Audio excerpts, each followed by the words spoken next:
She'd learned to be vaguely uncomfortable about her ancestry. Like Dad's old pictures from the 80s when he had feathered hair and crazy clothes. "Can you ever believe that I looked like that?" he'd say. Being Cherokee was the same way for him. Something funny and mildly embarrassing. But what else were they? Dad didn't seem to know. Maybe that's why he was always so unhappy, changing roles. Maybe that's why Piper started stealing things, looking for something her dad couldn't give her. Leo put tofu patties on the skillet. The wind kept raging. Piper thought of an old story her father had told her, one that maybe did answer some of her questions. One day in second grade, she'd come home in tears and demanded why her father had named her Piper. The kids were making fun of her because Piper Cherokee was kind of an airplane. Her dad laughed as if it had never occurred to him. "No, Pipes. Flying airplane. That's not how I named you. Grandpa Tom picked out your name. First time he heard you cry, he said you had a powerful voice, better than any reed flute, Piper. He said you'd learn to sing the hardest Cherokee songs, even the snake song." "The snake song?"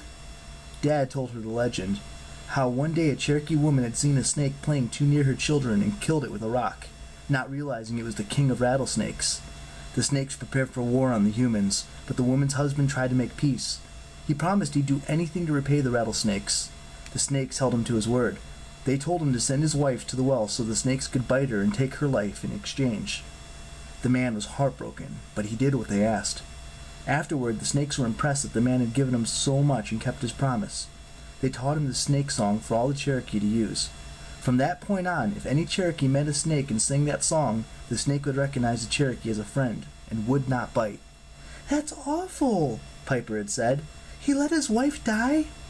Her dad spread his hands. "It was a hard sacrifice, but one life brought generations of peace between snakes and Cherokee. Grandpa Tom believed that Cherokee music could solve almost any problem. He thought you'd know lots of songs and be the greatest musician in the family. That's why we named you Piper."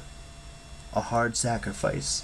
Had her grandfather foreseen something about her even when she was a baby? Had he sensed she was a child of Aphrodite? Her dad would probably tell her that was crazy. Grandpa Tom was no oracle.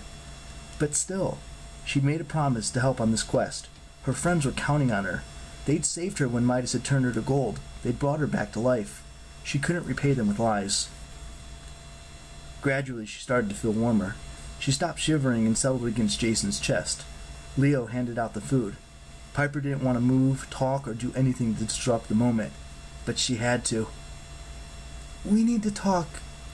She sat up so she could face Jason. "I don't want to hide anything from you guys anymore."